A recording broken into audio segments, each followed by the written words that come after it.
आप सभी का एक बार फिर से स्वागत है।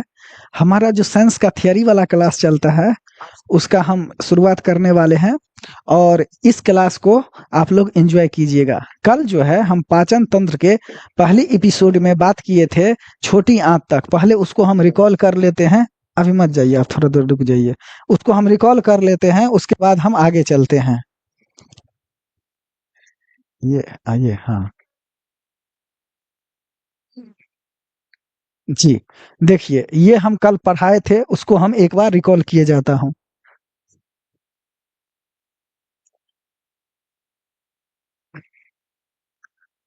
हाँ अच्छा, देखिए बाबू, हमने कल कहा था पाचन तंत्र। पाचन तंत्र हमने कहा था, ठीक है, हो जाइए। पाच जी गुड इवनिंग। पाचन तंत्र के बारे में हमने ये बात कहा था कि पाचन तंत्र क्या होता है, अर्थात ऐसी क्रिया जहां पर कि जो जटिल अणु है उसको सरल अणु में तोड़ा जाता है, और जो जो अंग इस तोड़ने में बॉडी के हिस्सा लेते हैं वह क्या होता है, पाचक तंत्र का अंग होता है, अर्थात पाचन तंत्र के अंग होते हैं। जैसे हमने बात किया था कि जटिल अणु कौन कौन है, कार्बोहाइड्रेट है, प्रोटीन है, वसा है, ये सभी क्या है, जटिल अणु है, और इन्हीं को तोड़ना है, इन्हीं को तोड़ के पचाना है, और वो जो रस होता है वो हमारे ब्लड में मिलता है और हमको एनर्जी मिलती है। फिर हमने बात कहा था कि ये जो खनिज लवण है, विटामिन है और जल है, ये डायरेक्ट हमारे बॉडी में ले लिया जाता है, इसका तोड़ना नहीं होता है। यानी कि यह क्या है, जटिल अणु है, ये क्या है, सरल अणु है। यह कॉम्प्लेक्स मॉलिक्यूल्स है और ये क्या है, सिंपल मॉलिक्यूल्स है। आगे चले।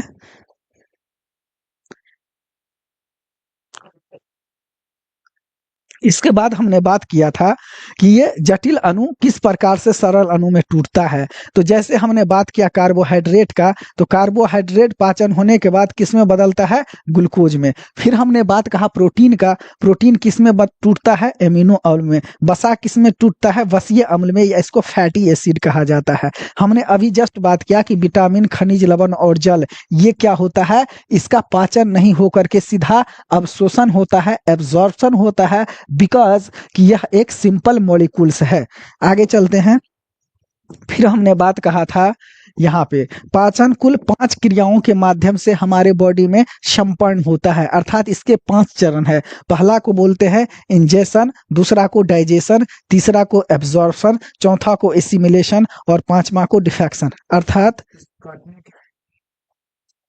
ठीक ठीक, हाँ ठीक ठीक बाबू। तो हमने क्या कहा, इंजेशन, डाइजेशन, एब्जॉर्प्शन, एसिमिलेशन और डिफेक्शन, ये इसके कुल 5 चरण होते हैं। अर्थात भोजन जब मुंह में लेते हैं तो वो इंजेशन अर्थात अंतर्ग्रहण की क्रिया होती है। डाइजेशन में क्या होता है, भोजन को जब हम दांत आंत से काट देते हैं, इसके अलावा लार जो निकलता है, ये जो पैराटाइड ग्रंथि होती है, सब मैंडिबल और सब लिंगुअल, यहाँ से जो लार निकलता है, ये लार भोजन में मिलता है, टूटे फूटे भोजन में, और यहाँ पे क्या होता है, भोजन को पचाने का काम करता है। अर्थात हमने कहा था कि मुंह से ही भोजन का पाचन प्रारंभ हो जाता है। लार मिलने पर ये जो टूटा हुआ भोजन है इसको बोलस कहा जाता है, और ये प्रीवियस ईयर क्वेश्चन है, इसको एज इट इज याद रखिएगा। ठीक, तो दांत क्या करता है, भोजन को तोड़ता है, अर्थात यह फिजिकल काम करता है। और लार क्या करता है, इसमें एंजाइम को मिलाता है, अर्थात यह केमिकल काम करता है। इस प्रकार से जैसे ही मुंह में भोजन जाता है, तोड़ता है और लार मिलता है, तो इसको हम बोलते हैं फिजियो केमिकल रिएक्शन, यहाँ पे स्टार्ट हो जाता है और मुंह से ही भोजन का पाचन प्रारंभ हो जाता है। तीसरा स्टेज होता है अवशोषण का, जिसको एब्जॉर्प्शन कहा जाता है, और यह अवशोषण जो है छोटी आंत में होता है।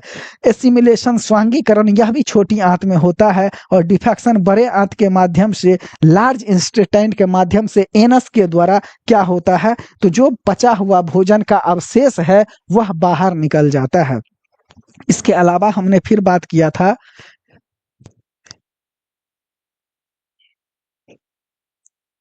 यहाँ पे जो मानव पाचन तंत्र होता है, इसको हम 2 भाग में बांट के पढ़ते हैं।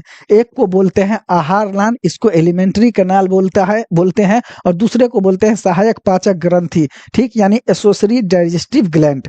अब देखिएगा, आहार नाल क्या होता है, तो इसकी कुल लंबाई 32 फीट होती है, यानी कि मीटर में कहें तो कुल 9 मीटर का आहार नाल होता है। मुख से लेकर के गुदा तक ये पूरा आहार नाल का हिस्सा होता है। इसमें मुख्य रूप से आता है माउथ कैविटी, इसके अलावा फूड पाइप जिसको ग्रास नली बोला जाता है, फिर स्टोमेक आता है जिसको अमाशय बोलते हैं, छोटी आंत जिसको स्मॉल इंटेस्टाइन बोलते हैं, बड़ी आंत लार्ज इंटेस्टाइन, और गुर्दा जिसको कि एनस बोला जाता है। फिर सहायक पाचक ग्रंथि करता क्या है, तो यह एंजाइम और अम्ल को छोड़ता है जो कि पचाने में सहायक होते हैं। अर्थात यहाँ पे जो सहायक ग्रंथि है, जैसे लार ग्रंथि है, जठर ग्रंथि है, यकृत है, पित्ताशय है, अग्नाशय है, आंतरी ग्रंथि है, ये सभी क्या है, सहायक पाचक ग्रंथि है। अर्थात सहायक पाचक ग्रंथि एंजाइम्स और अम्ल को छोड़ने का काम करता है। फिर हमने आगे देखा था, ये देखिए मुंह के बारे में बात किया था, अर्थात भोजन सबसे पहले मुंह में जाता है, तो मुंह में कौन कौन चीज होता है, एक दांत होता है, एक जीभ होता है, इसके अलावा लार ग्रंथि होता है। तो हमने कहा था कि दांत जो है कैल्शियम और फास्फोरस का बना होता है, इसका इन डिटेल हम नेक्स्ट वीडियो में बना के करेंगे, वहां पे हम जीभ के बारे में पढ़ेंगे और दांत के बारे में पढ़ेंगे। कहा था कि दांत 4 प्रकार का होता है, इंसिजन, केलाइन, प्रीमोलर और मोलर। ये जो चारों प्रकार के दांत होते हैं इसके बारे में इन डिटेल स्टडी करेंगे।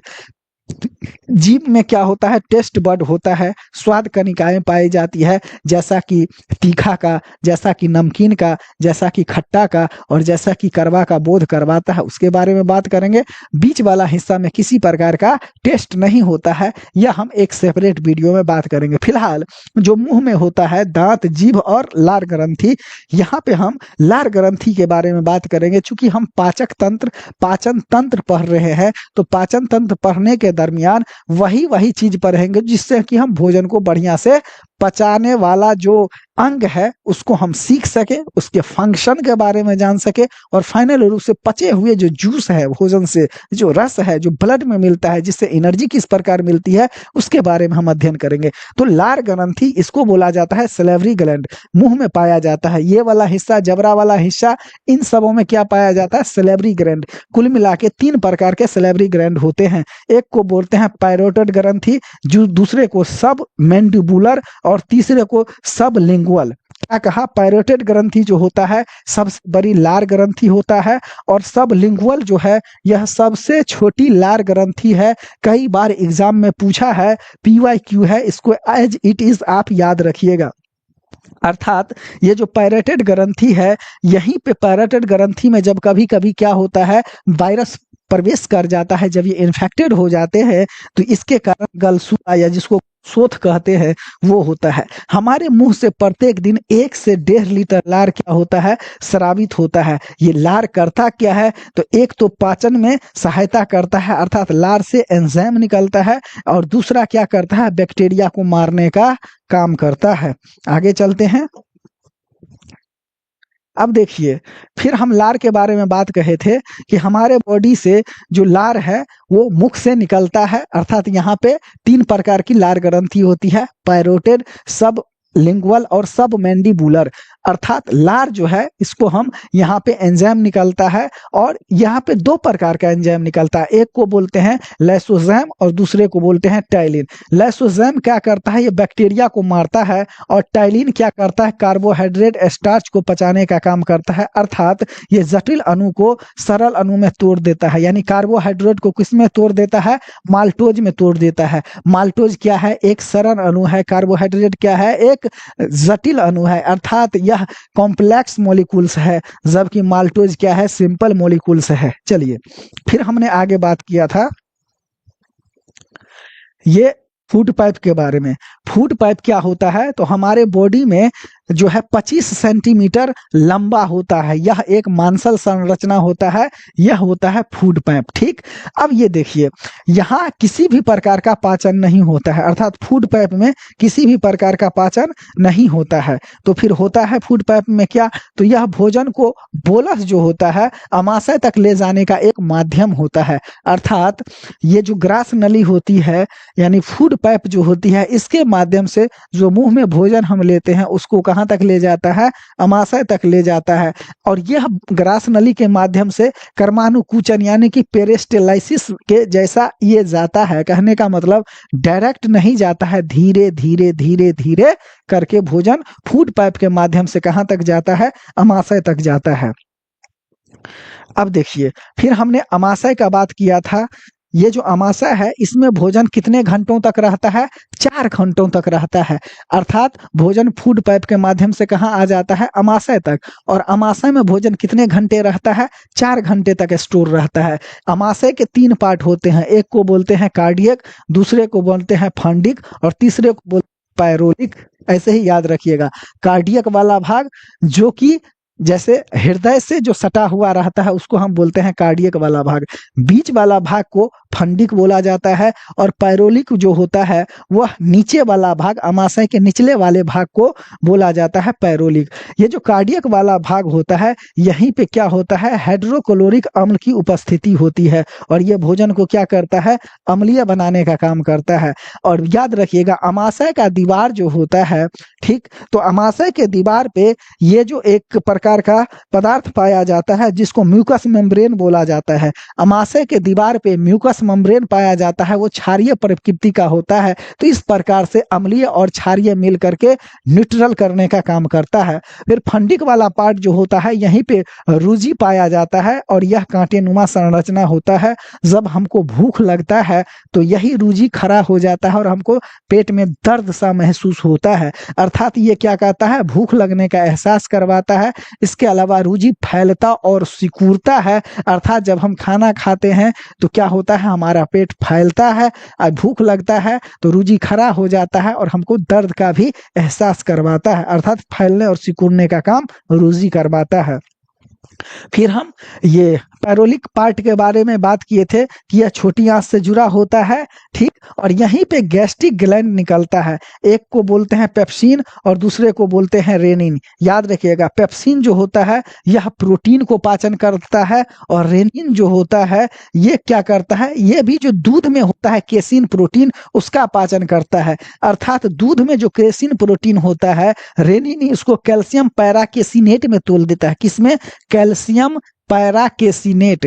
और दूध में जो रेनिन होता है, दूध में जो केसिन प्रोटीन होता है उसको रेनिन कैल्शियम पैराकेसिनेट में तोड़ देता है। फिर हमने यहीं पे बताया था कि किस प्रकार से बच्चा माँ के स्तन से जब दूध पीता है और पीने के 10 मिनट के बाद 15 मिनट के बाद जब वो उल्टी करता है तो आधा गाढ़ा दही जैसा दूध निकलता है। बिकॉज उस दूध में क्या होता है, तो यहाँ पे जो केसिन प्रोटीन पाया जाता है तो रेनिन क्या करता है, उसको कैल्शियम पैराकेसिनेट में बदल देता है। किसको, केसिन को कैल्शियम पैराकेसिनेट में बदलने का काम कौन करता है, रेनिन करता है। फिर हमने कहा कि ये प्रोटीन को पचाने का काम कौन करता है, तो पेप्सिन करता है। चलिए फिर आगे चलते हैं। फिर हमने यहाँ पे बात किया था छोटी आंत के बारे में। अब देखिए, अब यहीं से हम आगे बढ़ेंगे। ये छोटी आंत सबसे पहले तो ये 9 मीटर का होता है, कहे तो कुल 32 फीट जो सॉरी ये पूरा आहार नाल कितना होता है, 9 मीटर या 32 फीट, जिसमें से कि 20 से 23 फीट केवल क्या होता है, छोटी आंत होता है। यानी 6 से 7 मीटर केवल छोटी आंत होता है। और यह इस प्रकार हम कह सकते हैं कि आहार नल का सबसे बड़ा हिस्सा किसके पास होता है, आहार नल का सबसे बड़ा हिस्सा छोटी आंत के पास होता है। इसको हम यहाँ पे 3 भाग में बांट के पढ़ेंगे। एक को बोलेंगे ड्यूडेनम, एक को बोलेंगे जुजेनम और यहाँ पे बोलेंगे इलियम। हम यहाँ पे कहे कि ये जो छोटी आंत होता है इसको आप ट्रिक के माध्यम से याद रखिएगा तो DJI अर्थात यह इसका 3 हिस्सा होता है, ड्यूडेनम, जुजेनम और इलियम।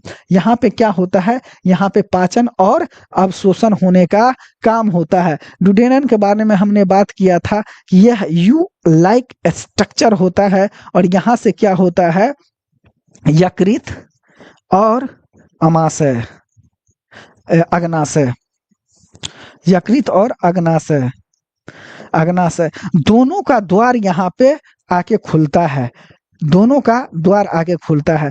जैसे लीवर से क्या होता है, यहाँ से लीवर से बाइल जूस निकलता है और ये क्या होता है, बाल ग्रेडर में जाके स्टोर होता है,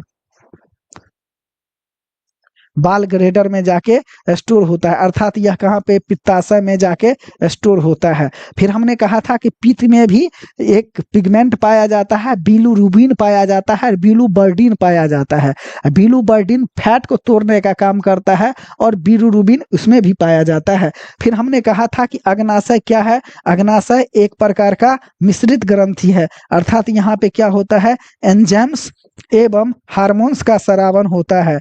तो एंजाइम्स यहीं पे पूर्ण पाचक रस निकलता है, लेट एंजाइम लाइपेज, एमाइलेज और ट्रिप्सिन, अर्थात वसा को, कार्बोहाइड्रेट को और प्रोटीन को पचाने का काम करता है। यही छोटी आंत का जो मुंह खुलता है यानी डुडेनम वाला हिस्सा में, तो ये सभी यहाँ पे पहुंचते हैं और एंजाइम के माध्यम से भोजन को पचाने का काम करता है। जुजेनम में कोई बहुत बड़ा काम नहीं होता है, ईरियम में जाता है तो यही पचे हुए भोजन का यहाँ पे अवशोषण होता है। कुल मिला के यहाँ पे 5 प्रकार के एंजाइम्स निकलते हैं। कितने प्रकार के, 5 प्रकार का एंजाइम्स निकलता है। यही यकृत जो है पित्त का निर्माण करता है और पित्ताशय में जमा होता है। इतना तक हमने बात कर लिया था, अब इसका हम कंटिन्यू करते हैं। छोटी आंत,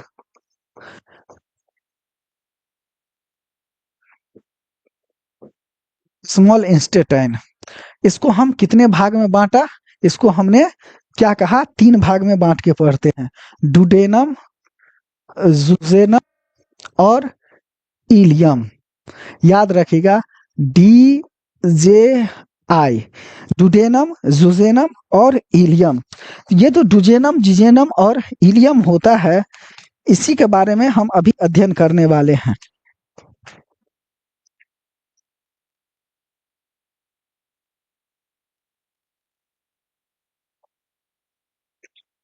अब देखिए ये डुडेनम क्या करता है, हमने क्या कहा कि यह यू लाइक स्ट्रक्चर होता है। क्या, यू लाइक स्ट्रक्चर होता है। अब यू लाइक स्ट्रक्चर यहाँ पे क्या होता है, लीवर होता है, और दूसरा बात हमने कहा था कि पेनक्रियाज होता है, पेनक्रियाज होता है, अर्थात यकृत होता है और अग्नाशय होता है। अब लीवर से क्या निकलता है, तो लीवर से पित्त निकलता है और स्टोर कहाँ होता है, पित्ताशय में। पेनक्रियाज से क्या निकलता है, यहाँ से भी एंजाइम निकलता है, लाइपेज, एमाइलेज और ट्रिप्सिन, और फिर हार्मोन्स निकलता है। तो हार्मोन्स का अभी हम नहीं पढ़ेंगे। लाइपेज ये क्या करता है बाबू, यह वसा को पचाने का काम करता है। इसके बाद एमाइलेज, यह कार्बोहाइड्रेट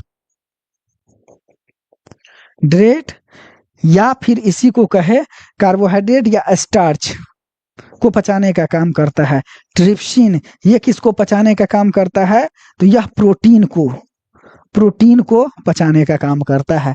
हमने क्या कहा आपको, ये जो डुडेनम वाला पार्ट होता है यह यू लाइक स्ट्रक्चर होता है, और यहाँ पे और एक सहायक ग्रंथि है, एक का नाम है लीवर और दूसरे का नाम है पेनक्रियाज। लीवर क्या करता है, पित्त का निर्माण करता है और पित्ताशय में आके जमा होता है, इसका हम देखेंगे। पेनक्रियाज से यहाँ पे पूर्ण पाचक एंजाइम निकलता है जिसको कि लाइपेज, एमाइलेज और ट्रिप्सिन कहते हैं। लाइपेज वसा का पाचन करता है, एमाइलेज कार्बोहाइड्रेट या स्टार्च का पाचन करता है और ट्रिप्सिन प्रोटीन का पाचन करता है। PYQ के रूप में आप इसको याद रखिएगा, ठीक। फिर यहीं पे एक बात और जान लीजिए, हमने क्या कहा, पित्त, पित्त जो होता है, पित्त को हम 2 भाग में बांट के पढ़ेंगे। देखिए, एक को होता है पित्त लवण,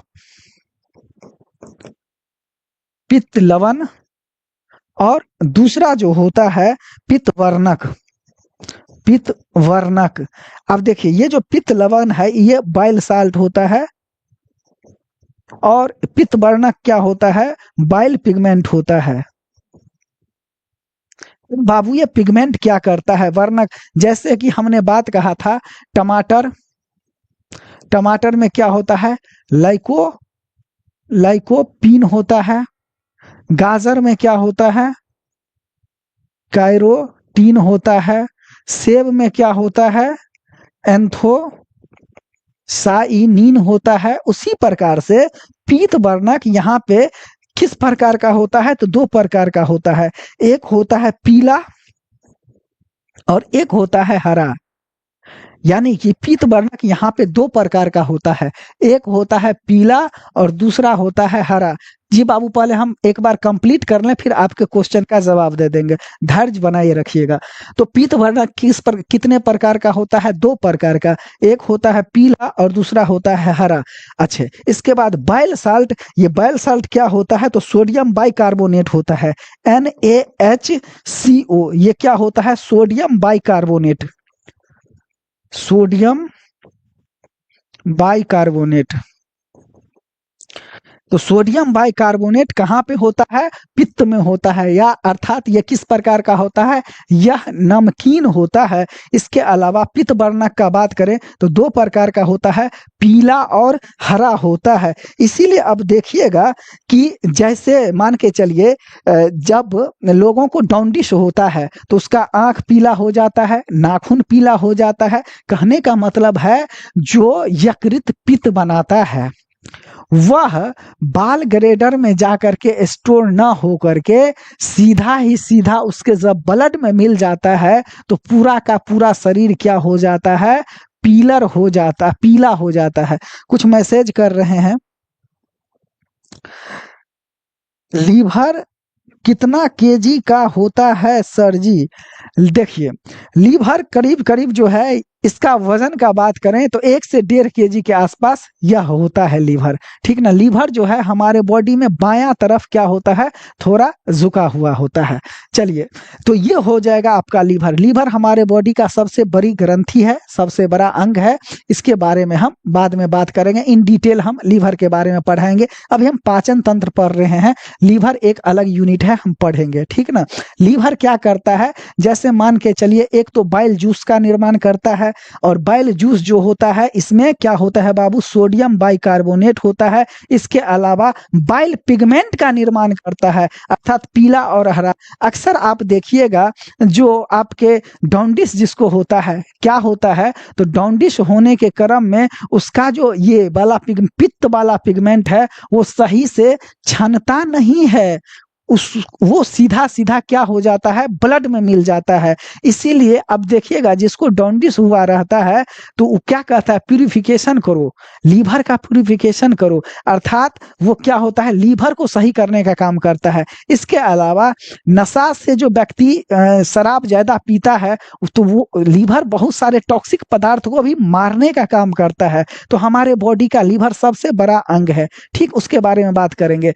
अभी छोटा छोटा चीज जान लीजिए। तो लीवर क्या करता है? पित्त वर्णक का निर्माण करता है, पित्त लवण का निर्माण करता है, जो कैसा होता है? नमकीन होता है। इसके अलावा अग्नाशय के बारे में बात कहा तो यहाँ पे पूर्ण पाचक रस क्या निकलता है बाबू?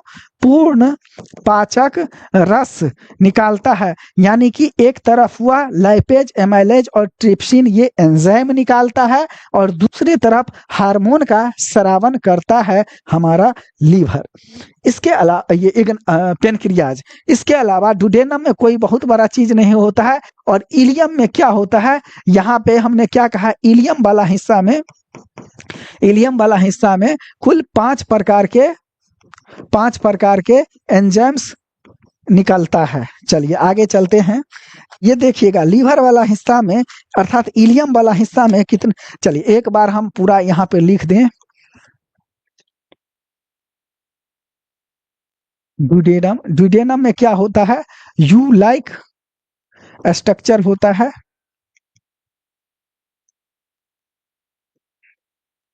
दूसरा पॉइंट, यहाँ अग्नाशय एवं यकृत, लीवर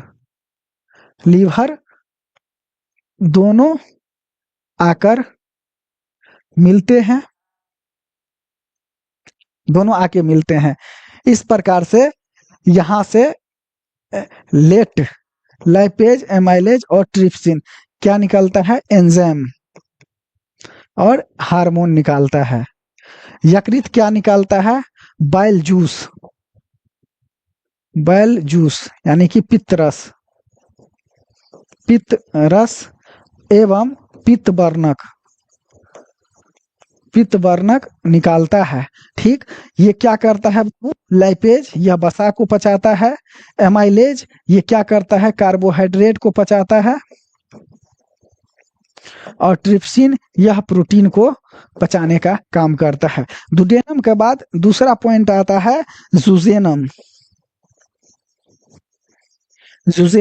ये जुजेनम क्या करता है? इसमें कोई बहुत काम नहीं होता है। के अलावा तीसरा पॉइंट आता है इलियम। इसमें क्या होता है? पाचन व अवशोषण का काम होता है। आगे देखिए इलियम, अर्थात जब हम पाचन और अवशोषण का बात करें तो यहीं पे 5 प्रकार का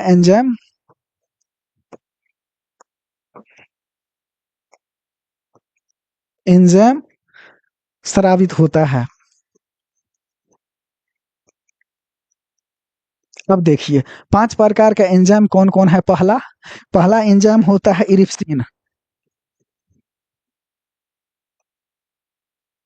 इरिप्सिन। दूसरा एंजाइम होता है आपका सुक्रेज। तीसरा एंजाइम होता है आपका माल्टेज। चौथा एंजाइम होता है आपका लैक्टेज। और 5वां एंजाइम आपका होता है लाइपेज। अब देखिए इरिप्सिन जो होता है बाबू, यह पेप्टोन को एमिनो अम्ल में तोड़ देता है, एमिनो एसिड में तोड़ देता है। सुक्रेज जो होता है यह सुक्रोज को किस में तोड़ देता है? ग्लूकोज एवं फ्रुक्टोज में तोड़ देता है। माल्टेज क्या करता है? ये माल्टोज को किस में तोड़ देता है? तो ग्लूकोज और ग्लूकोज में, ग्लूकोज प्लस ग्लूकोज में तोड़ देता है। इसके अलावा लैक्टेज जो है लैक्टोज को किस में तोड़ देता है? ग्लूकोज और गैलेक्टोज में, गैलेक्टोज में तोड़ देता है। और लाइपेज जो है फैट को किस में तोड़ देता है? फैटी एसिड एंड किस में तोड़ देता है? ग्लिसरॉल में तोड़ देता है। ये कहाँ पे होता है बाबू? यह होता है इलियम वाला पार्ट में। हमने क्या कहा कि इलियम वाला पार्ट में पाचन और अवशोषण दोनों का काम होता है। ठीक, तो यहाँ पे एंजाइम निकलता है और ये एंजाइम क्या करते हैं? जो भी बचे खुचे पार्ट हैं उसको यह यहाँ पे तोड़ देता है। जैसे इरिप्सिन जो है यह पेप्टोन को एमिनो एसिड इसमें तोड़ देता है। ये जो है एमिनो एसिड अमीनो अम्ल में तोड़ देता है। इसके अलावा सुक्रेज जो है या सुक्रोज को ग्लूकोज और फ्रुक्टोज में तोड़ देता है। अब देखिए एक यहाँ पे होता है बाबू पॉलीसैकेराइड और एक होता है डाइसैकेराइड।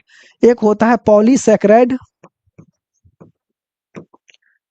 और एक होता है डाइसैकेराइड। अब देखिए ये सुक्रोज क्या है? तो सुक्रोज है डाइसैकेराइड, फिर पॉलीसैकेराइड में इसको तोड़ देता है। इसके अलावा ये माल्टेज जो है माल्टोज को ग्लूकोज और ग्लूकोज में तोड़ देता है। लैक्टोज जो है लैक्टोज को ग्लूकोज और गैलेक्टोज में तोड़ देता है। लैपेज जो है फैट को फैटी एसिड और ग्लिसरॉल में तोड़ देता है। इसको आप याद रखिएगा। और ये एंजाइम कहाँ से निकलता है? तो यह एंजाइम छोटी आंत से निकलता है। और छोटी आंत के किस हिस्सा से? तो इलियम वाला हिस्सा से यह एंजाइम निकलता है। अर्थात प्रोटीन को, फैट को, वसा को, कार्बोहाइड्रेट को, स्टार्च को, सभी चीज को ये क्या करता है? यह तोड़ देता है। इसके बाद क्या होता है? तो इसके बाद जब टूट जाता है तो उससे रस निकलता है। जैसे भोजन जैसे आप मान लीजिए किसी भी चीज को पीसते हैं, ग्राइंड करते हैं, मान लीजिए सरसों ही ले लीजिए, मसाला वाला पार्ट लीजिए, उसको पीस देते हैं तो उससे क्या निकलता है? रस निकलता है। वैसे ही जब हम कार्बोहाइड्रेट खाते हैं, प्रोटीन खाते हैं, खनिज लवण लेते हैं, कुछ भी लेते हैं, उसमें क्या होता है? जूस होता है, रस होता है। वो रस क्या होता है? विलाई के माध्यम से, क्या हम बोले, छोटी आंत का जो इलियम वाला पार्ट होता है वहीं पे एक पाया जाता है विलाई। विलाई, यह विलाई के माध्यम से क्या हो जाता है? अवशोषित हो जाता है, और अवशोषित होके यह हमारे आरबीसी में जाकर के मिल जाता है, अर्थात रेड ब्लड कार्पुसेल्स में जाकर के यह मिलने का यहाँ पे काम करता है। क्लियर हो गया? तो छोटी आंत का जो विली वाला पार्ट है, या इसी को बिलाई बोलते हैं, बिलाई, इसमें जाकर के क्या होता है? भोजन का अवशोषण होता है। तो इस प्रकार से हम देखें तो सबसे पहले भोजन कहाँ गया? भोजन मुंह में गया, तो मुंह वाला भोजन को हम क्या बोलते हैं? बोलस। इसके बाद भोजन जब पेट में जाता है तो पेट वाला भोजन को हम बोलते हैं काइम। काइम। और यही भोजन जब बड़ी आंत के माध्यम से एनस, गुदा द्वार द्वारा बाहर निकलता है तो ये क्या होता है? काइल। इस बात को आप याद रखिएगा। जब भोजन बड़ी आंत के माध्यम से बाहर निकलता है उसको हम क्या बोलते हैं? काइल बोलते हैं। ठीक। फिर हमने आपको कहा था कि मुंह से भोजन जाता है तो मुंह में चला गया। फिर हमने कहा कि अमाशय में जाता है। फिर हमने कहा कि छोटी आंत में जाता है। छोटी आंत पढ़ लिए, अब भोजन कहाँ जाता है? बड़ी आंत में। भोजन कहाँ चला गया? बड़ी आंत में। और बड़ी आंत के यहाँ पे बाबू 3 पार्ट होता है। सीकम, दूसरा हिस्सा होता है इसका कोलोन, और तीसरा हिस्सा होता है इसका रेक्टम। सीकम, कोलोन और लेक्टम। अब यहीं पे क्या हो जाता है? यहीं पे अपेंडिक्स पाया जाता है। यह हमारे बॉडी का एक क्या है? रेसिडुअल पार्ट है, अवशेषी अंग होता है। ठीक ना? फिर हमने क्या कहा? ये जो कोलोन वाला क्षेत्र है, कोलोन, यहाँ पे सहजीवी बैक्टीरिया पाया जाता है। सहजीवी बैक्टीरिया पाया जाता है, अर्थात यहाँ पे विटामिन B3, विटामिन B6, इसके अलावा विटामिन B12 एंड यहाँ पे विटामिन K का क्या करता है? तो निर्माण होता है। और रेक्टम, अनपचा जो भोजन होते हैं वह गुदा द्वार के माध्यम से, यहाँ पे गुदा द्वार के माध्यम से अनपचा भोजन बाहर निकल जाता है।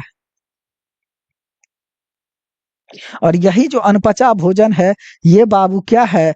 यही होता है काइल। क्या होता है? काइल। इसको आप याद रखिएगा, ये है काइल। तो इस प्रकार से हमारा जो है यहाँ पे ये कंप्लीट होता है जी। अब हम देख लेते हैं कमेंट, जिसका भी जो क्वेश्चन हो वह देख लीजिएगा। कह रहे हैं आहार नाल की लंबाई कितनी होती है? रे बउआ, यही तो हम बता रहे थे कि आहार नाल की लंबाई जो मुंह से लेकर के और एनस तक होता है, यह होता है 32 फीट या 9 मीटर। याद रख लीजिएगा बाबू, 32 फीट या 9 मीटर। चलिए दूसरा कमेंट देखते हैं। कह रहा है अमाशय से कौन सा अम्ल बनता है? ये जो अमाशय में अम्ल नहीं बनता है, अमाशय में अम्ल एक्चुअली में होता है, देखिए इसके जो अमाशय में होता है HCl, क्या होता है? हाइड्रोक्लोरिक अम्ल। अमाशय में कौन सा अम्ल रहता है? हाइड्रोक्लोरिक अम्ल। अर्थात जो कुछ भी हम भोजन अपने मुंह में लेते हैं और मुंह के माध्यम से जब भोजन हमारे पेट में जाता है तो जो भी परजीवी चीज जाता है उसको वो HCl क्या करता है बाबू? गला पचा देता है, अर्थात वह उसको नष्ट कर देता है।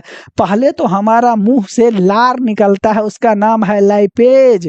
लाइपेज बैक्टीरिया को मारने का काम करता है, लेकिन जो बैक्टीरिया नहीं मरता है और पेट में चला जाता है उसको HCl मार काट के पचा देता है। अगला कमेंट कह रहा है प्रोटीन और वसा का पाचन कहाँ होता है? तो बाबू प्रोटीन का पाचन दो जगह पे होता है। एक जगह प्रोटीन का पाचन अमाशय में होता है और दूसरा जगह पे प्रोटीन का पाचन कहाँ पे होता है? छोटी आंत में होता है। तो प्रोटीन का पाचन दो जगह पे होता है, ठीक। वहां पे फाइनली रूप से प्रोटीन का पाचन अगर हम कहें तो ये छोटी आंत में होता है। छोटी आंत में प्रोटीन का पाचन होता है। अब जैसे देखिए यही बात हम समझा रहे थे आपको, ये जो वाला बात यहाँ पे देखिए, ये एमिनो एसिड, ये इरिप्सिन जो एंजाइम होता है, ये जो पेप्टोन होता है, ये पेप्टोन को एमिनो एसिड में तोड़ देता है और फाइनल रूप से हमारे बॉडी में 20 प्रकार के एमिनो एसिड की जरूरत होती है, जिसमें से 10 प्रकार के एमिनो एसिड हमारा बॉडी खुद निर्माण कर लेता है।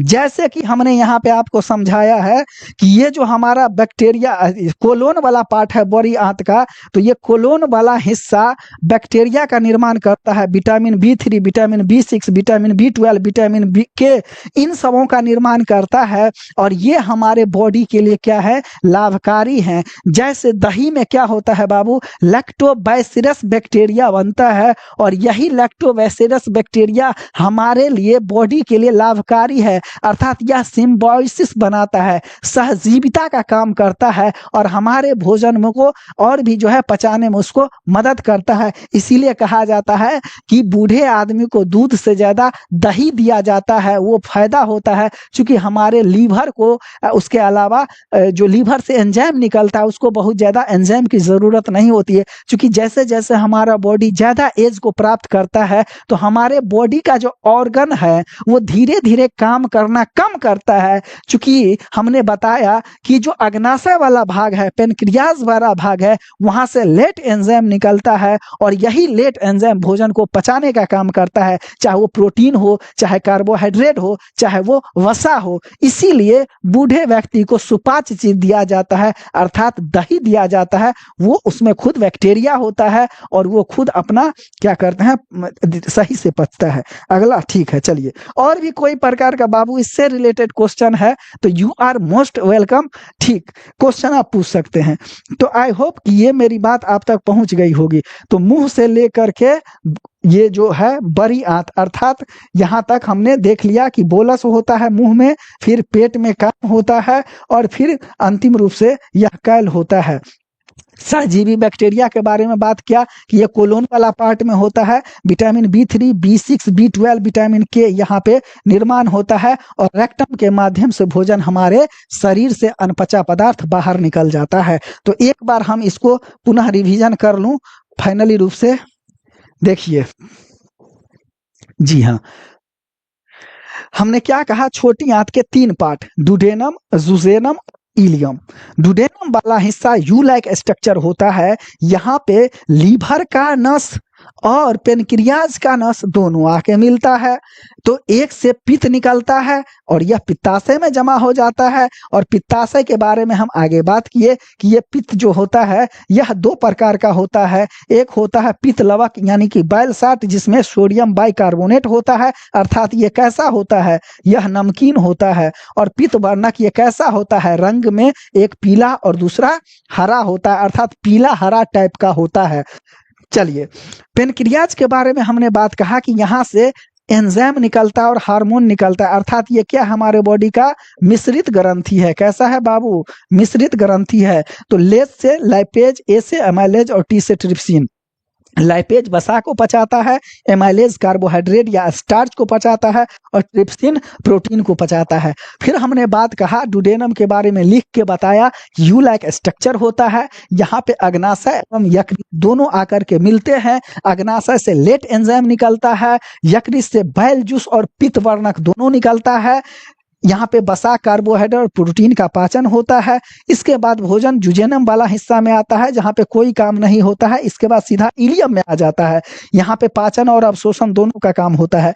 पाचन वाला जो काम होता है बाबू, यहाँ पे 5 एंजाइम करता है, और अवशोषण वाला जो काम है यहाँ पे विलाई करता है, या जिसको विली कहा जाता है, यह करता है। आगे हमने यही बात कहा है कि इलियम वाला हिस्सा से 5 प्रकार का एंजाइम निकलता है: इरिप्सिन, सुक्रेज, माल्टेज, लैक्टेज और लाइपेज। इरिप्सिन प्रोटीन को एमिनो एसिड में बदल देता है। सुक्रेज सुक्रोज को ग्लूकोज और फ्रुक्टोज में बदल देता है। माल्टेज माल्टोज को ग्लूकोज और गैलेक्टोज में बदल देता है। लैक्टेज लैक्टोज को ग्लूकोज एवं गैलेक्टोज में बदल देता है। और लैपेज ये वसा को फैटी एसिड एवं ग्लिसरॉल में बदल देता है। ग्लिसरॉल भी क्या है, तो वसा का ही एक रूप है। ठीक, अब देखना बाबू, ये जो भोजन होता है वो पच गया। अब इसका जूस जो है, इसका रस जो है, वह बिलाई के माध्यम से हमारे आरबीसी में चला जाता है, और एटीपी के माध्यम से हमारे बॉडी को क्या होता है, ऊर्जा प्राप्त होता है। कहने का मतलब होता है यह जाता है माइटोकॉन्ड्रिया में। कहाँ जाएगा बाबू, माइटोकॉन्ड्रिया में। हम जब सेल पढ़ा रहे थे तो हमने बताया था कि माइटोकॉन्ड्रिया में क्या होता है, क्रेब्स चक्र चलता है, और क्रेब्स चक्र से के चलने से हमारे बॉडी में एटीपी का निर्माण होता है। ठीक, और यही एटीपी हमारे बॉडी को क्या करता है, एनर्जी प्रोवाइड करता है। यहाँ पे क्या होता है, ऑक्सीकरण होता है, और डेट इज, ये जो एटीपी होता है हमारे बॉडी का ऊर्जा का यूनिट होता है। इसीलिए एटीपी को power house of the cell कहा जाता है, और इस प्रकार से पचने से हमारे बॉडी में क्या होता है, एनर्जी आती है। ठीक, तो ये था हमारा आज का पाचन तंत्र का होल एंड सोल क्लासेस। यहाँ पे हमारा पाचन तंत्र कंप्लीट होता है। फिर कल वाला क्लास में हम दांत और जीभ के बारे में इन डिटेल स्टडी करेंगे। Stay tune, easy reasoning classes bye Rahul sir. अच्छा, कुछ कमेंट है। रेनिन एंजाइम क्या होता है सर? देखिए बाबू, ये एंजाइम जो होता है ना, हमारे बॉडी में पचाने का काम करता है। तो रेनिन एंजाइम ये दूध में पाया जाता है, केसीन प्रोटीन। क्या पाया जाता है दूध में? केसीन प्रोटीन पाया जाता है, और यही केसीन प्रोटीन को ये कैसिनेट में ये बदल देता है रेनिन। अर्थात कहने का मतलब, रेनिन एंजाइम क्या करता है, केसीन प्रोटीन को केसिनेट में बदलने का काम करता है रेनिन एंजाइम, और इसके माध्यम से हमारे बॉडी में जो, जैसे बच्चा दूध पीता है तो वो दूध क्या होता है, दूध में कैल्शियम होता है। तो रेनिन एंजाइम क्या करता है, कैल्शियम पैराकेसिनेट, ये पूरा नाम है उसका, कैल्शियम पैराकेसिनेट में बदल देता है, और इसीलिए उसका दूध जब उल्टी करता है तो गाढ़ा होता है। और भी कोई क्वेश्चन? ठीक, और भी कोई क्वेश्चन हो तो पूछ लीजिए। कहीं भी बाबू एंजाइम आएगा ना, जैसे हम कीड़ा के दवा खाने के बाद एंजाइम खाते हैं, पीछे है क्यों? पाचन को वो सहायता प्रदान करता है, पचाने में सहायक होता है। ठीक, तो याद रखिएगा, रेनिन जो है वह केसिन को कैल्शियम पैराकेसिनेट में तोड़ देता है। चले, ठीक है। तो अगर कोई क्वेरी नहीं हो तो आज हम यहीं इसको एंड करते हैं। फिर हम कल मिलेंगे आपसे शाम के 5 बजे, जहां पे दांत और जीभ के बारे में इन डिटेल स्टडी करेंगे। इस प्रकार से पाचन तंत्र का ऑर्गन के साथ हमारा सारा चीज कंप्लीट हो जाएगा। मिलते हैं कल, same time same platform. Stay tune, easy